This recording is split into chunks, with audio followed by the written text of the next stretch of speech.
Halo teman-teman semua, selamat datang di video yang ketiga dari modul yang kedua yaitu Control Flow and Function. Ini adalah bagian dari course Python Foundation for Crypto Traders yang totalnya terdiri dari 5 modul. Di video yang ketiga atau video terakhir ya dari modul yang kedua ini, kita akan secara khusus membahas tentang function design patterns for trading gitu. Teman-teman sudah belajar gitu ya di video 1.3 tentang function ya. Bagaimana function itu bisa kita gunakan untuk mengkapsulkan satu tugas rutin yang dilakukan untuk kemudian bisa dipanggil berulang-ulang gitu. Nah, keuntungannya adalah bahwa ketika kita tahu bahwa function itu sudah berjalan dengan benar, maka kita bisa pakai berulang-ulang tanpa kita khawatir ada kesalahan perhitungan di dalam function itu. Karena kita sudah tahu itu benar gitu ya, walaupun kita pakai berkali-kali gitu. Nah, di video ini kita akan, desain function gitu ya, mendesain function library yang scalable, yang bisa yang bisa dipakai di skala yang lebih besar gitu ya, dan mudah untuk di-maintain. Ini sedikit atau spesifik dengan topik software engineering gitu ya, tapi teman-teman perlu perlu punya basic ini agar ketika mendesain satu function, teman-teman tahu atau bisa mendesain dengan benar gitu ya. Ini yang diharapkan untuk teman-teman kuasai ya dari video ini. Pertama teman-teman tahu apa itu single responsibility principles untuk membuat satu fungsi yang clean, yang bersih gitu ya. Kemudian 3 tier dalam hierarki fungsi, yaitu low, mid, dan high level. Masing-masing punya kegunaan sendiri-sendiri gitu ya. Kemudian ketiga, bagaimana menghandle error gitu ya. Ketika fungsi itu dipanggil dengan parameter yang tidak tepat, itu kita harus handle errornya agar tidak berhenti di tengah-tengah gitu ya, tidak halt, tidak stop, fungsinya tidak berjalan dengan sebagaimana mestinya. Kemudian input validation dan terakhir bagaimana mengorganisasi function by kategori dalam multiple files sehingga memudahkan untuk, maintenance gitu ya. Nah, kita mulai dulu dengan sedikit, pemahaman teori gitu ya, tentang apa itu single responsibility principle. Bayangkan teman-teman di restoran gitu ya, di restoran tuh semua akan punya bagian sendiri-sendiri, ya secara spesifik. Misalnya chef itu khusus untuk masak gitu, kemudian waiter untuk menyajikan atau untuk mengantar makanan, menerima pesanan gitu. Sementara kasir itu khusus untuk menerima pembayaran atau mengatur pembayaran dari customer gitu. Nah, tidak semua satu orang menghandle semuanya gitu. Kalau skala kecil mungkin masih bisa, tapi kalau udah restoran dengan skala besar, nggak mungkin chef-nya harus, ikut di kasir untuk menerima pembayaran gitu ya, atau waiter-nya harus, ikut memasak gitu, menyiapkan makanan, itu sudah nggak bisa. Maka function itu harus memiliki fungsi yang tersendiri, yang secara khusus gitu ya. Ini contoh gitu ya, satu function melakukan semuanya gitu, satu function diberi nama analyze and report and save gitu ya. Di dalam function itu ada fetch data, ada calculate indicators gitu ya, kemudian generate signals, format report, menyimpan ke dalam file, sampai mengirimkan notifikasi. Nah, ini function yang tidak baik gitu ya, karena satu function menghandle semuanya. Nah, bagaimana yang seharusnya? Maka kita harus memecah fungsi-fungsi itu ke bagian-bagian yang lebih kecil. Misalnya khusus untuk melakukan fetch data, kita taruh di function tersendiri. Kemudian untuk menghitung RSI gitu ya, kita taruh dalam function function tersendiri.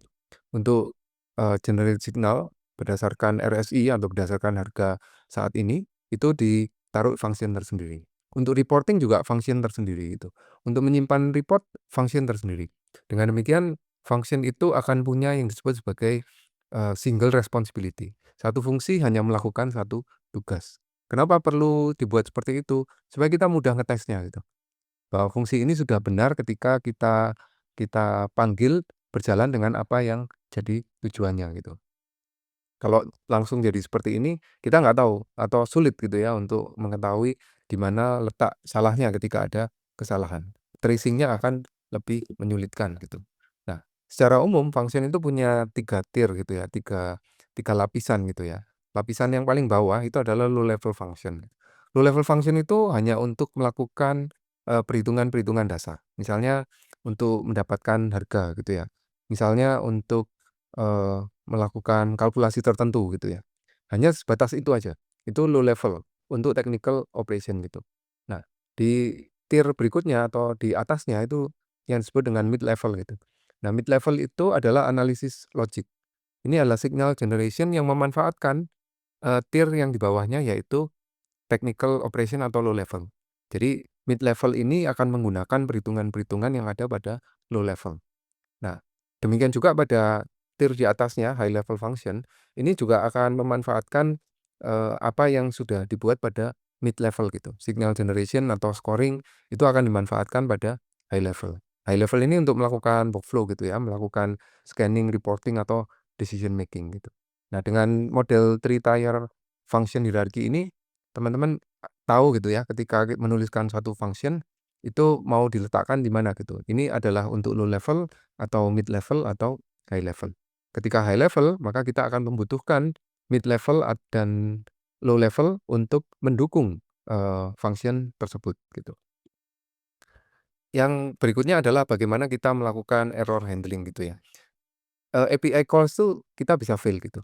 Ketika kita melakukan, API call pada satu website atau pada satu exchange tertentu gitu ya, misalnya untuk mendapatkan real time price gitu, harga saat ini, bisa jadi karena koneksi atau karena, satu hal mungkin token API yang expired dan sebagainya, return-nya itu tidak kembali dengan semestinya gitu. Untuk itulah kita perlu melakukan error handling pada setiap function. Selain itu, user input itu juga bisa salah gitu ya, masukkan parameter dalam satu fungsi, eee, nggak sebagaimana mestinya gitu ya. Kemudian harga bisa juga, menjadi zero atau negatif gitu ya, terutama ketika kita minta data dari pihak ketiga gitu ya, dari eksternal gitu. Kemudian kita dapat itu harganya belum tentu benar sehingga masuk di fungsi pun bisa beresiko salah gitu ya. Makanya kita perlu satu function yang robust, yang kokoh gitu ya, untuk bagaimana menangani hal-hal seperti itu. Ini adalah contoh bagaimana, calculate untuk menghitung ROI gitu ya, rumusnya exit dikurangi entry dibagi dengan entry. Tapi apa yang terjadi ketika entry-nya adalah 0 gitu. Ketika kita membagi dengan 0, eee, Python akan menghasilkan error gitu, sehingga kita perlu menangani secara khusus, bahwa ketika entry itu kurang atau sama dengan 0, tidak bisa dijalankan gitu ya. Kita baru menghitung, melakukan perhitungan ketika entry-nya sudah di atas, 0 gitu ya, sudah di atas 0. Nah, ini yang demo yang akan kita buat untuk video ini gitu ya. Yang pertama kita melakukan, refactoring ke SRP ya, Single Responsibility Principle. Kemudian demo yang kedua kita bagaimana membangun, three tier hierarchy ya untuk indikator library. Yang ketiga bagaimana melakukan penanganan error dan validasi input. Dan yang keempat bagaimana kita mengorganisasi fungsi menjadi, beberapa file berdasarkan kategori. Ya, mari kita masuk di demo yang pertama. Ya, saya coba gabungkan untuk demo satu, 2, dan 3 menjadi satu code ya. Jadi teman-teman bisa paham kira-kira seperti apa untuk kita bisa mendesain fungsi dengan benar gitu ya. Yang pertama adalah refactoring to SRP atau Single Responsibility Principle. Saya punya fungsi seperti ini, yaitu, nama fungsinya adalah proses coin. Saya berikan underscore bad karena ini adalah praktik buruk gitu ya dalam membuat fungsi. Proses koin ini akan memproses, simbol atau memproses koin tertentu, misalkan Bitcoin atau Ethereum atau Solana atau apapun gitu ya. Memproses, kemudian mendapatkan harga dengan memanggil API. API-nya di sini menggunakan CoinGecko ya. CoinGecko ini cara pemanggilan untuk API-nya sampai di sini. Di bagian berikutnya ya, di modul yang ketiga ya, di modul yang ketiga kita akan lebih spesifik untuk membahas tentang API ini. Untuk sekarang paling, kita coba untuk memahami bahwa di sini adalah memanggil API dari eksternal gitu ya, dari exchange tertentu misalnya, kemudian kita dapatkan harga untuk, koin simbol yang kita mau gitu ya, yang nanti dipanggil oleh yang nanti akan memanggil proses Coinbase dengan, simbol tertentu gitu. Nah, setelah kita mendapatkan price, kita mencoba mensimulasikan ini hanya sekedar contoh aja ya, mensimulasikan moving average dengan cara, mendapatkan harga berikutnya sampai 20 hari ke belakang gitu ya, sampai 20 hari ke belakang sehingga kita mendapatkan moving average-nya. Ini sekedar simulasi aja ya, bagaimana kita, mensimulasikan moving average 20. Kemudian setelah itu ada sinyal yang kita generate gitu dengan cara membandingkan apakah harga lebih besar dari MA20. Kalau iya, harga lebih besar dari MA20, maka yang dilakukan adalah buy, kemudian kalau enggak, dia sell. Ini logika yang simpel gitu ya, sekedar contoh aja. Kemudian fungsi ini akan mengembalikan return koin simbol dengan signal buy atau sell pada harga sesuai dengan price yang didapatkan dari koin Kiko saat ini. Nah, kemudian dipanggil, ini uji coba untuk manggilnya. Print proses koin BET dengan Bitcoin, Ethereum, dan Solana. Kalau dijalankan, maka kita akan mendapatkan seperti ini. Bitcoin buy di 103.913 gitu ya. Ethereum buy dan Solana buy. Tentu ini adalah praktik, fungsi yang buruk gitu ya. Bukan karena masalah hanya satu kondisi untuk menentukan buy atau sell-nya, tapi dalam fungsi ini terlalu banyak menangani banyak hal. Ya, menangani mulai dari mendapatkan harga dengan memanggil API, kemudian menangani, perhitungan untuk moving average 20, kemudian menangani generate signal, bahkan sampai dengan menangani untuk, report atau rekomendasinya, begitu ya. Nah, ini menyalahi prinsip SRP atau Single Responsibility Principle. Sehingga kita perlu memecah-mecah apa yang dilakukan fungsi ini ke dalam fungsi-fungsi yang lebih kecil. Nah, kita bicara tentang three-tier hierarchy gitu ya. Dalam fungsi itu kita kenal dengan low level, kemudian mid level, dan kemudian high level. Low level itu tugasnya hanya untuk melakukan perhitungan atau untuk mengambil harga gitu ya. Nah, kita akan memecah fungsi ini ke 3 three-tier hierarchy gitu ya.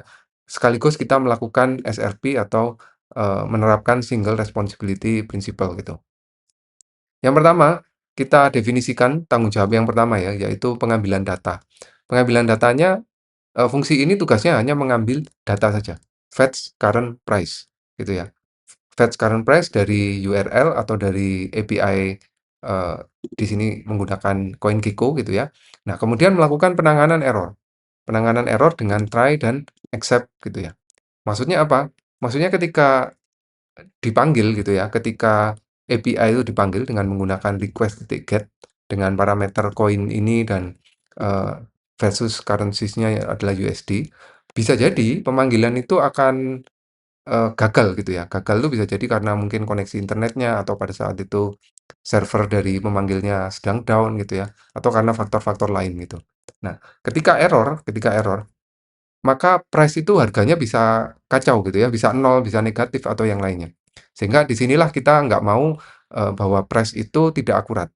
Maka ketika terjadi error, kita catch gitu ya, kita tangkap errornya dengan kita mengembalikan error API.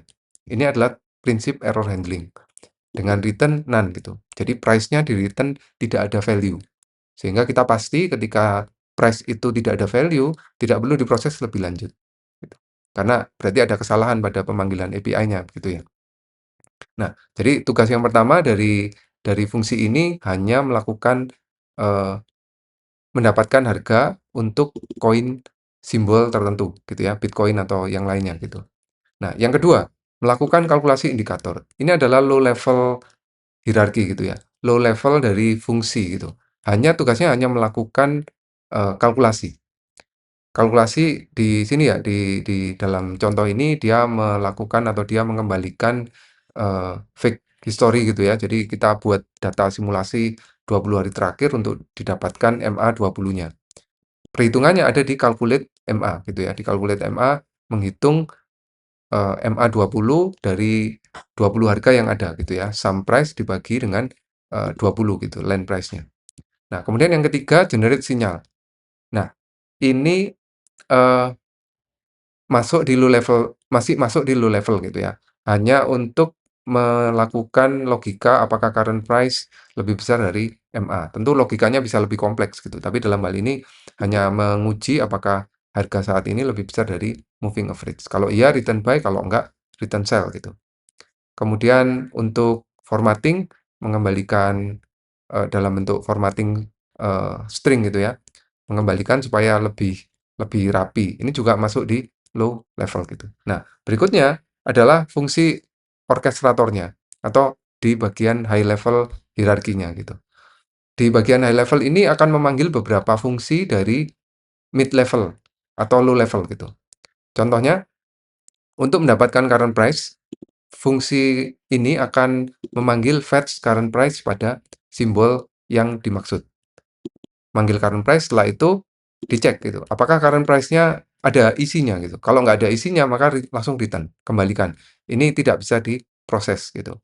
Kemudian kalau berhasil ya, kalau berhasil artinya lanjut di bagian kedua ini, mengenerate untuk history, lalu menghitung MA-nya. Menghitung MA akan didapatkan MA 20. Nah, generate sinyalnya adalah berdasarkan current price dan MA 20. Current price-nya berapa, MA 20 yang sudah dipanggil sebelumnya berapa. Kalau sudah, baru dilakukan pemformatan untuk report-nya gitu. Print report. Nah, pengujiannya bisa kita lakukan dengan cara seperti ini. Saya akan jalankan, ini tadi ada too many request ya, karena saya menguji berkali-kali gitu. Saya akan jalankan. Nah, ini Bitcoin buy di 104.034 ya. Dari mana ini dapatnya? Ya tentu dari karena MA-nya dia di harga saat ini ada di atas MA 20, yang mana MA 20-nya sebenarnya adalah fake gitu ya. Sebenarnya adalah data generation aja gitu. Maka sinyalnya adalah buy. Untuk ETH buy, untuk Solana buy, untuk Doge juga buy gitu. Buy di 0,0. Ini mungkin karena harganya 0,0000 sekian gitu ya. Ini kalau kita berikan berikan pemisah koma yang lebih besar, mungkin akan lebih kelihatan. Oke, error ya karena too many request ya. Ini karena API-nya free gitu ya. Jadi kalau dipanggil berulang-ulang kali bisa menghasilkan error seperti ini. Nah, tapi pada intinya adalah bagaimana kita bisa menggunakan fungsi atau memecah fungsi-fungsi itu, memecah satu fungsi menjadi fungsi-fungsi pada dengan three-tier hierarchy ini ya.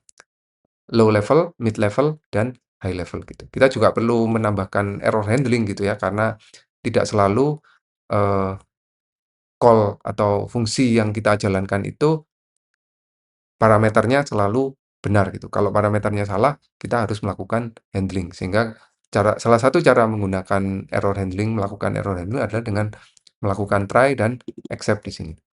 Ya, demikian untuk demo pertama, kedua, dan ketiga dalam satu code atau dalam satu function gitu ya.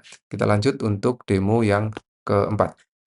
Ya, oke. Di demo yang keempat ini ya, kita akan melihat bagaimana kita mengorganisasi satu function-function yang kita punya ke dalam file yang tersendiri begitu ya. Sehingga memudahkan kita untuk melakukan maintenance gitu. Ketika ada satu satu fungsi yang perlu diubah, kita tahu mana fungsi yang akan diubah dan hanya itu yang akan kita ubah. Sehingga tidak mengubah keseluruhan atau sebagian fungsi lain yang sudah berfungsi dengan benar gitu. Nah, kita akan coba untuk mengorganisasikan by kategori itu ya. Ada 4 fungsi yang nanti bukan fungsi, 4 file yang akan kita buat. Dalam setiap file ini nanti akan ada fungsi-fungsi pendukungnya gitu. Misalkan yang pertama adalah data functions.py gitu ya.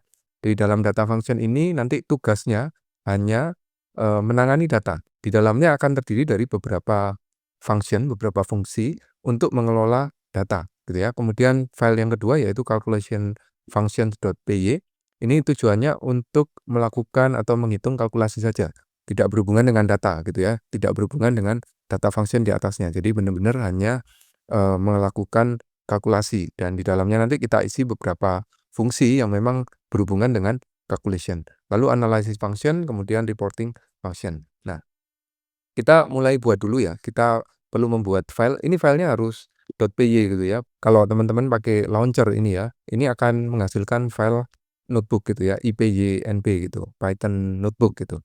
Nah, kita menggunakan yang new file dengan ini ya, file text file atau Python file ini ya. Menggunakan Python file ini, kemudian kita simpan dengan nama data function gitu. Jadi memang harus file Python, bukan file notebook ya.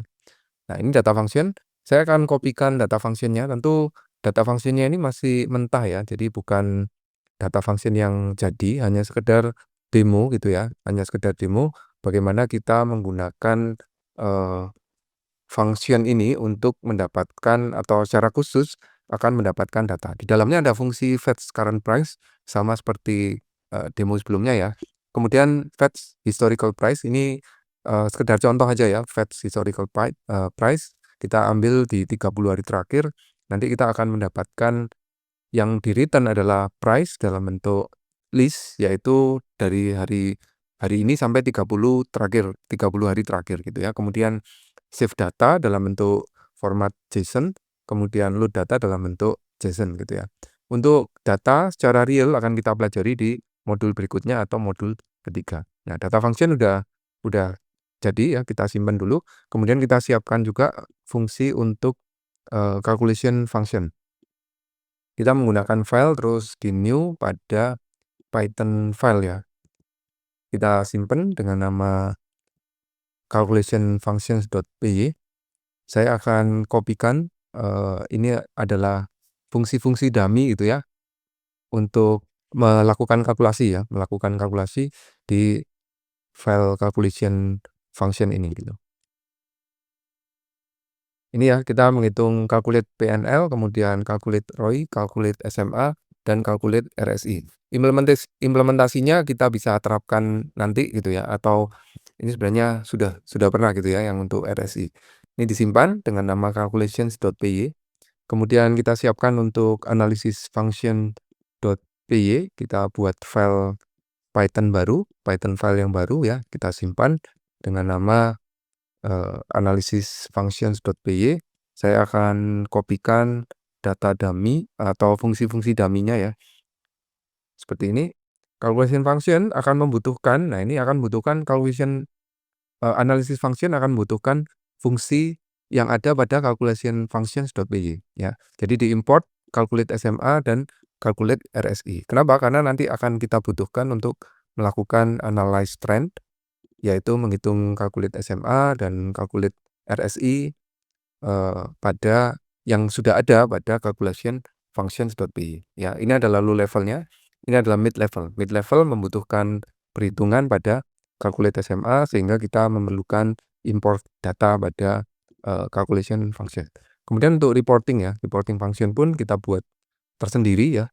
Kita buat tersendiri dengan fungsi yang kita tentukan gitu ya, yang khusus untuk melakukan reporting.